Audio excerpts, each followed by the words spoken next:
그러면은 오늘은 92쪽 칼찰미죠. 예.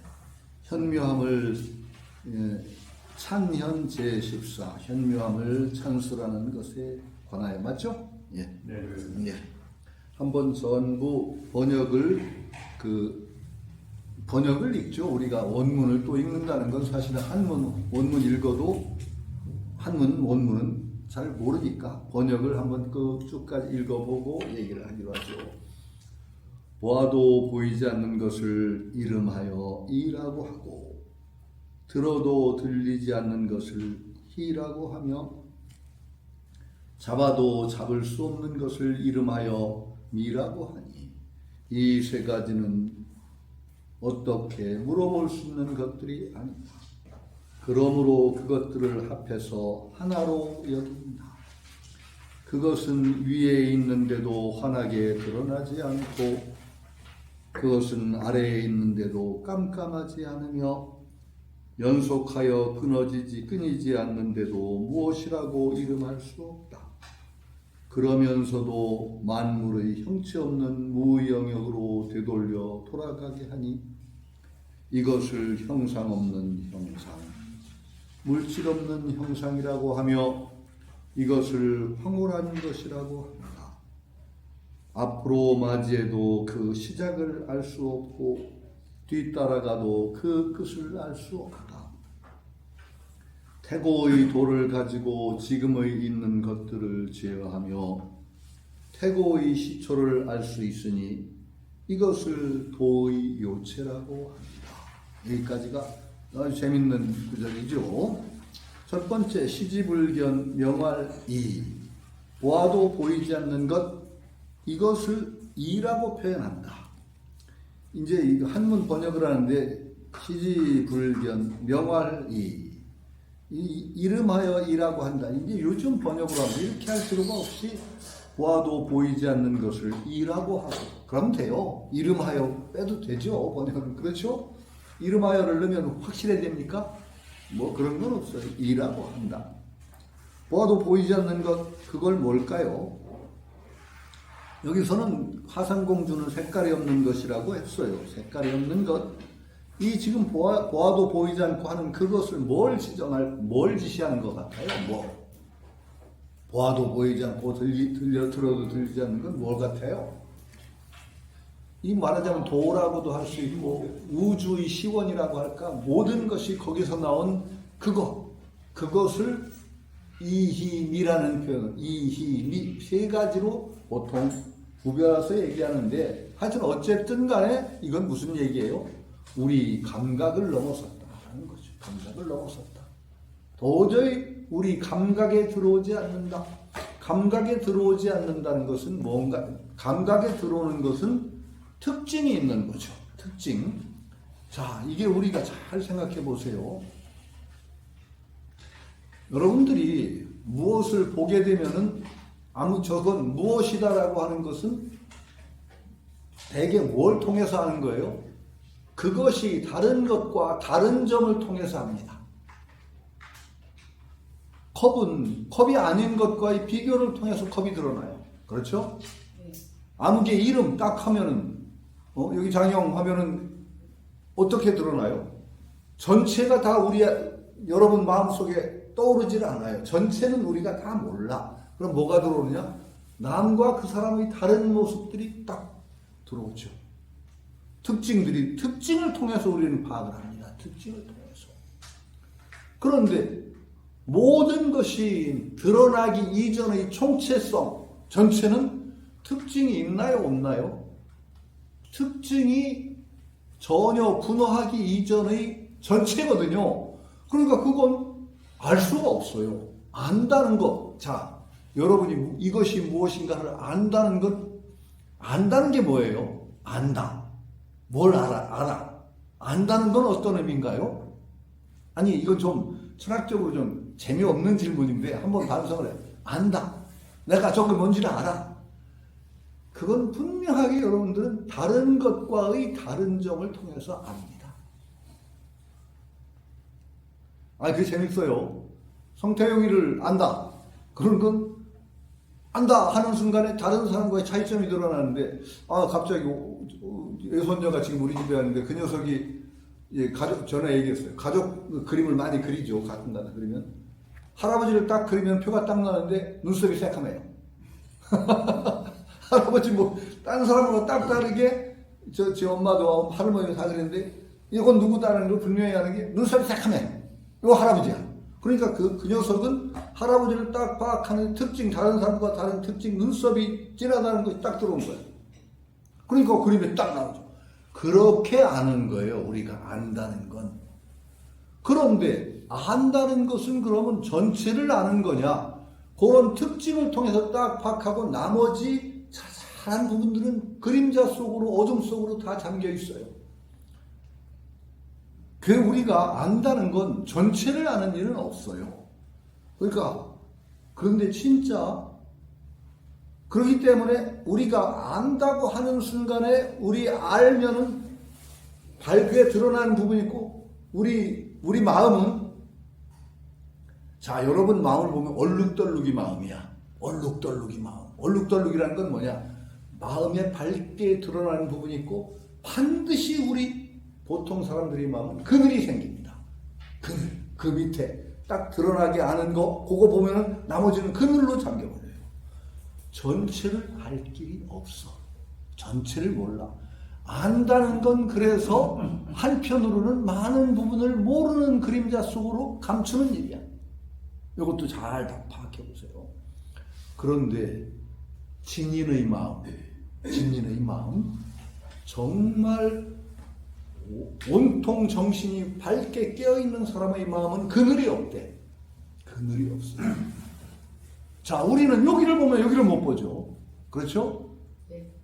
그런데 진인의 마음은 한 군데도 그늘진 마음이 없이 온통 환하게 밝은 마음이 있을 수도 있다는 거예요.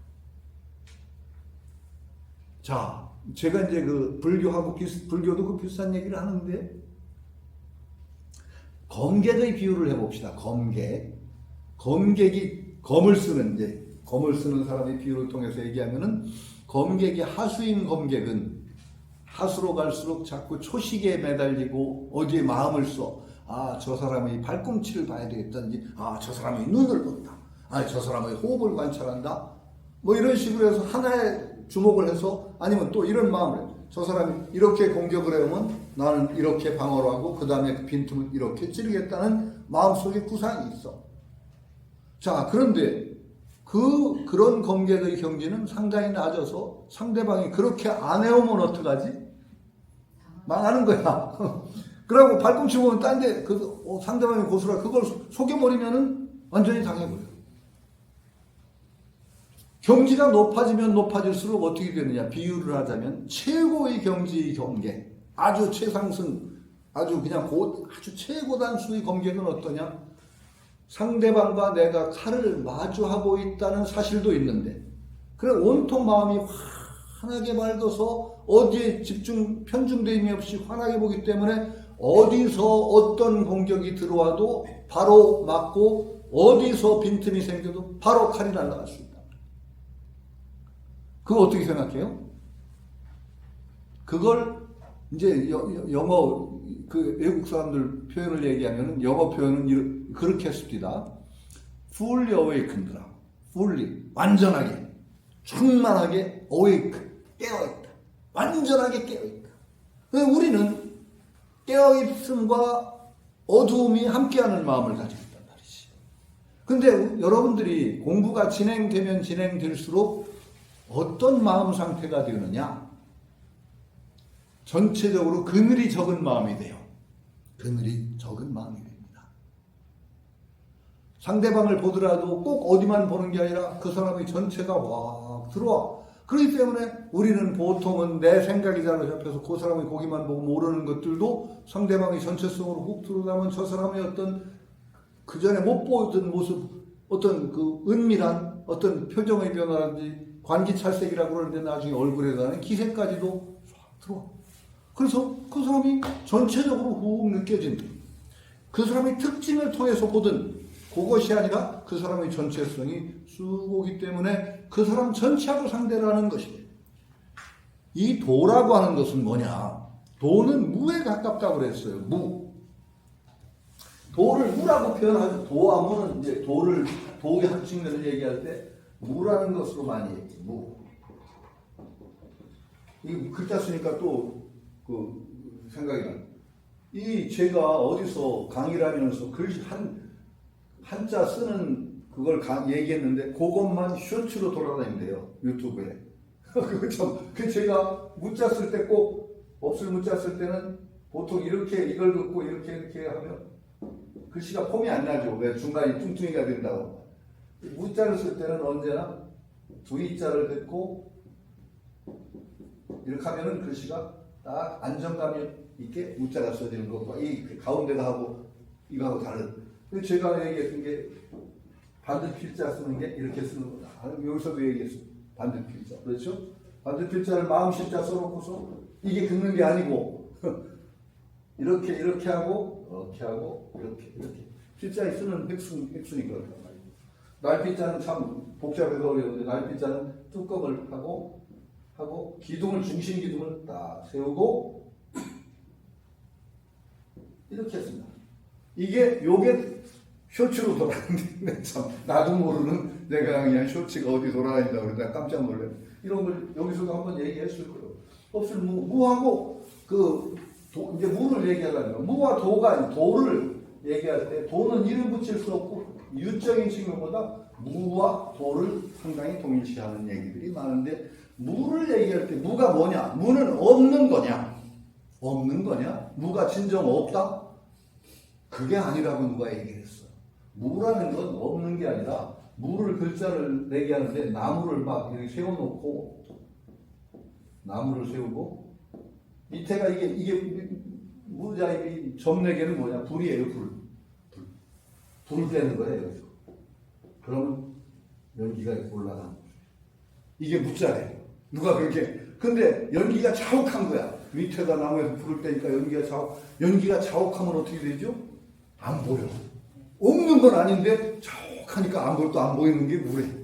무는 그래서 도를 무라고 얘기하는 건 도는 없다는 것이 아니라 자욱해서 연기 속에 있는 것처럼 모든 것이 그 속에 다 들어있는데 또렷또렷하게 하나씩 나타나지 않는 거예요. 도라는 건 전체 속으로 그 속에 연기 속에 잠겨있는 것처럼 모든 것이 잠겨있어요. 그게 도다. 그리고 도의 한 측면 무를 얘기하는 것이다. 누가 이렇게 얘기했는데 이거 재밌는 얘기예요. 도를 무라고 얘기할 때 도와 무, 유생어 무라고 그랬어. 유는 있는 것은 없는 것에 생긴다. 이건요 참 재밌는 말이에요. 노자에 나와 유생어 무, 유는 무에서 생긴다. 이걸 여러분 어떻게 이해하실래요? 무에서 생기는 거 보셨어요? 세상에 없는 거에서 뭐 생기는 꼴은 내 본 적이 없어요. 말이 안 돼. 없는 것에서 뭐가 생긴다는 건. 아니 없는 것에서 생기는 걸 본 분 한번 얘기해 보세요. 무에서 텔이 생기는 네? 아니 그건 이론적인 얘기. 현실에서 없는 것에서 있는 거 생기는 거 있느냐 말이죠. 사막에서 비가 오면 꽃이 피잖아요. 그것도 뭔가 씨앗이 있었으니까 피지 전혀 없던 데서 생겼을까? 전혀 그럴 수가 없지. 육안으로는 볼 수 없는. 육안으로는 안 보이지만 하여튼 없는 데서 생기는 일은 없어. 없는 데서 뭐가 생기는 건 없어요. 자, 여러분 분명히 서양이나 동양이나 논리가 둘일 수는 없습니다. 동양의 논리는 다르다. 그런 거짓말 하지 말아요. 인간의 사유구조는 같아요. 유하고 무는 개념으로 얘기하면은 반대 개념이 있고 모순 개념이 있는데 유와 무, 있음과 없음은 반대 개념인가요? 모순 개념인가요? 모순 개념이에요. 모순이라는 건 중간이 없습니다. 반대라는 건 중간이 있을 때 반대예요. 크다와 작다는 반대입니다. 크다와 작다는 중간이 있어요. 크지도 작지도 않다. 말 되죠? 어떤 중간점? 15cm보다 크다, 15cm보다 작다. 중간점 15cm 딱 되면 크지도 작지도 않은 거다. 말이 돼요. 그런데 모순 개념이라는 건 중간이 없는 개념을 모순 개념이라고 합니다. 있음과 없음은 모순입니다. 있지도 없지도 않다는 말은 성립할 수가 없어요. 절대로 있지도 없지도 않은 건 없어. 왜? 모순이기 때문에 중간이 없어. 크지도 작지도 않다라는 말은 성립하지만 있지도 없지도 않다는 건 성립하지 않아. 그러니까 없는 것에서 있는 것이 나올 가능성. 그러면 말이 안 돼. 없는 건 없는 거고 있는 건 있는 거야. 그럼 무에서 유가 나왔다? 그걸 어떻게 설명할 거야? 그럼 또 노자는 거짓말하는 거 아니야? 없음에서 있음이 나왔다? 그런 거짓말이 어디 있어? 그건 여러 가지로 생각해야 돼요. 그러니까 노자라 그래서 논리를 무시해서 없음에서 있음이 나왔다? 그런 말이 성립할 수가 없어요. 그러면 그 없음은 뭐냐? 노자에서 없음이라는 건 모든 것이 쪼개져 나오기 이전에 전체성이 그대로 그 속에 온통 다 들어있어서 하나하나의 구체적인 존재로 없는 거지 이미 그 속에 온통 다 있음이 거꾸로 무예요. 그렇게 볼 수밖에 없어요. 왜? 그리고 저는 없으면서 있는 게 나온 게 말이 안 되죠.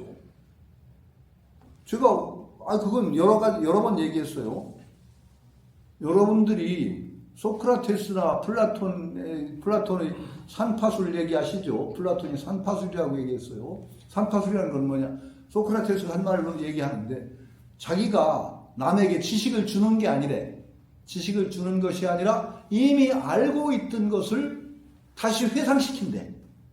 산파가 요즘은 산파가 없다. 산파라는 말 요즘은 쓰면 애들이 모를 것 같아요. 산파 아시죠? 여기 세대는 산파 알죠? 요새는 조산원이야. 산파라는 말이 없어져 버렸어. 예전에는 산파가 돌아다니면서 아이 낳는데 도와주고 했단 말이죠. 산파 그래서 삼고육파가 집안에 들어다니면 집안이 시끄럽다고 그랬어요. 삼고육파라고 할 때 육파라는 것에 산파가 들어가요. 아파라는 건 치과 의사 하는 이 치료하는 여자들이 아파야. 산파, 매파, 파자가 들어가는 게 6개가 있어요. 산파, 아파, 매파. 삼고라는 건 대개 종교인입니다. 종교인.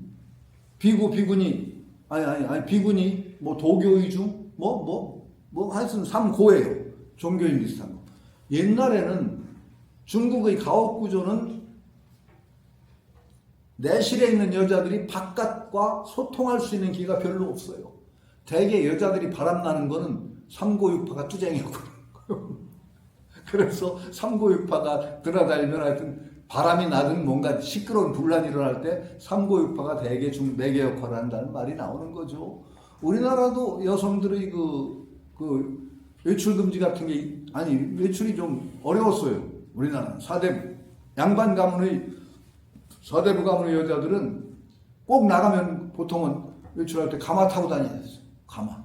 처음에는 가마도 열린 가마 그냥 사다가 나중에는 여자 타는 가마는 밀폐된 가마를 타고 하게 그렇게 규정이 되어 있었는데 근데 걸어 다니는 걸 금지는 안 했습니다. 그래서 여자가 걸어가는 건 못 막았어요. 그래서 하여튼 그것 때문에 얘기도 많은데 이거 쓰고 다닐 뿐 아니라 여자들이 함부로 다니는 걸 막았어요. 가능하면 여자들 출입을. 근데 그게 그래도 여자들 출입을 막을 길이 없어. 가고 싶은데 어떻게? 그래서 어떤 기록에 나온대. 임금 한 말인가? 막고 싶은데 막을 수가 없다. 여자들이 얼마나 센데 그걸 다 막아. 하여튼 어쨌든 그런 파입니다. 산파라고 하는 게 조상원이죠. 산파가 애를 만들어냅니까? 아니죠. 있는 애를 나오도록 도와주는 거지. 그러니까 소크라테스가 한 게 뭐냐? 산파술이라고 그래서 이미 알고 있는 지식을 끌어내준다. 상기야. 그러니까 이미 알고 있던 거. 없는 데서 만드는 법은 없다는 거예요. 없는 게 나오면 그건 무에서 유가 나오는 것이래. 지식이 없다. 그렇죠. 없음. 지식이 있다. 있음. 무와 유가 왔다 갔다 할 길이 없어요. 없으면 없는 거고 있으면 있는 거야. 그건 명백해요. 어떤 철학이든 간에 없는 것이 있어진다는 건 없어. 그런 건 성립이 안 해요. 그러니까 지식은 여러분들도 이제 그렇게 설명을 해요. 여러분들이 내가 얘기하니까 지식을 새로 얻었다는 게 아니라는 거예요. 이미 여러분들이 다 알고 있는 것을 살살 내가 자극을 줘서 끌어내는 거예요. 그게 산파술. 여러분도 아마 그런 믿음들을 불교에서도 그래. 부처의 가능성이 없으면 부처 못 돼요. 부처의 가능성이 없으면 부처가 안 돼. 근데 애초에 부처의 가능성이 있어, 불성이. 그걸 드러내는 것이 부처가 되는 거예요. 없던 부처가 만들어질 길이 없어요. 여러분도 그러니까 그 이론대로 하면은 아마 그건 맞을 것 같아요. 여러분들이 이미 마음속에 다 가능성으로서 이미 가지고 있던 것들을 어떤 자극을 통해서 드러내줍니다. 이게 공부를 한다는 거, 수행을 한다는 거, 그걸 어떻게 보느냐? 없던 게 만들어지는 것이 아니라 내 속에 이미 가능성으로다가 있던 것을 수행이라든지 공부를 통해서 드러내는 과정이다. 이렇게 설명하는 게 맞을 겁니다. 그러니까 여러분들 이미 그런 점에서는 온전한 가능성을 다 가지고 있다. 무도 그래요. 보아도 보이지 않고 들려도 들리지 않는 이 존재는 뭐냐? 거꾸로 모든 것이 그 속에 다 들어있기 때문에 우리가 또렷또렷하게 구분해서 볼 길이 없는 거예요. 볼 수가 없어. 그 존재는 보이지 않아. 우리가 본다라는 것은 벌써 구별된 형체로 나와야 보이지. 여러분들이 절대 볼 수 없는 것 중에 하나가 뭔지 아세요? 절대 볼 수 없는 거. 말은 쓰지만 볼 수 없는 거. 허공. 여러분 허공을 못 봅니다. 공간은 볼 수가 있어요. 공간. 공간은 여기하고 여기 사이에 빈대니까 이게 공간이지. 비어있음 그 자체는 보이지 않아요. 허공은. 절대로 못 봐요. 그 허공은 무시무시한 거예요. 사실은 허공이라는 개념. 모든 것이 놓여있는 그 절대공. 이건 볼 수가 없어요. 그러면 이거는 뭐라든지 이것은 거기에 가까워요. 이 보여도 볼 수 없고 들어도 들리지 않는 그 존재는 오히려 모든 것을 그 속에 온통 다 갖추고 있는데 그것이 또렷하게 하나로 드러나지 않았으니까 오히려 볼 수가 없습니다. 이 공부는 여러분들이 하는 공부, 이 노자의 공부라는 그런 것은 어떤 공부냐? 큰 데서 쪼개나가서 자잘한 지식으로 저 말단적인 지식을 추구해 나가는 공부가 아니라 거꾸로 말단적인 데서부터 시작해서 정말 근원, 궁극적인 근원을 파고 들어가는 공부이기 때문에 이 얘기가 나와요. 여러분들이 공부를 해나간다는 것은 말단적인 데로 자꾸 뻗어나가는 것이 아니라 여러분들이 수행을 하고 공부를 한다는 것은 그런 모든 것들이 구별돼서 나오기 이전의 근원으로 소급하는 공부예요. 이게 사실은 공부입니다. 이제 불교도 그런 점에서는 비슷해요. 불교도 비슷해요. 우리가 밉다, 곱다, 크다, 작다 이런 데 매달려서 우리는 살죠. 계속 조금만 쪼개져 나오는 것에 매달려서 살잖아요. 그 어떤 나하고 다른 것은 싫어하고 좋아하고 이 쪼개져 나온 것이 세계야. 그런데 거기서 산다는 게 얼마나 풍파가 심하고 거기에 매달려 살다면 오히려 세세하게 나가서 그것에서 평생을 소모해버려. 불교도 오히려 어떻게 되느냐? 그런 어떤 쪼개져 나온 그 세계에 매달리는 그것을 넘어서서 궁극적인 차별이 없는 무차별의 절대 무차별의 궁극으로 돌아가려는 경향이 있어요. 이 도교의 수행도 비슷해요. 자꾸 세세한 데 나가는 것이 아니라 모든 것이 출발한 도를 인식함으로써 그 모든 세계를 전체적으로 통할해버리려는 그런 공부가 도교의 공부예요. 그리고 이 하상공주의 입장이라니 그런 주에서 볼 때도 세세한 데 쪼개져 나간 그 세계에 매달려 사는 삶이야말로 자잘하고 정말 풍파 많고 괴로움과 영역에 부대끼고 괴로움, 슬픔, 좋고 싫음에 매달려서 잠시도 편안함이 없고 오히려 자기 근본인 어떤 양심이라고 할까? 근본의 어떤 생명력 이것을 갉아먹는 삶이다. 계속 갉아먹는 삶이다. 그러지 말아라. 그렇게 쪼개져 나간 있음에 매달리지 말고 그것이 쪼개져 나가기 이전의 본원 그것을 확인하라. 그렇게 되면 어떻게 되느냐? 오히려 쪼개져 나가서 세세한 데 매달리는 삶이 아니라 온전한 전체성을 보존하는 정말로 큰 삶이 거기서 이루어진다라고 하는 것이 사실은 도교의 공부입니다. 양생하는 법도 거기서 찾아요. 양생법도 거기서 찾는 거예요. 그러니까 이 공부의 성격이 무언가를 알려면 이 말을 주목을 해야 돼요. 왜 이 얘기를 하느냐? 보아도 보이지 않는 것, 태화의 정기, 이것을 볼 수 없고, 들어도 들리지 않는 것, 희라고 한다, 소리 없는 것, 청각으로 청각을 넘어선 것이다.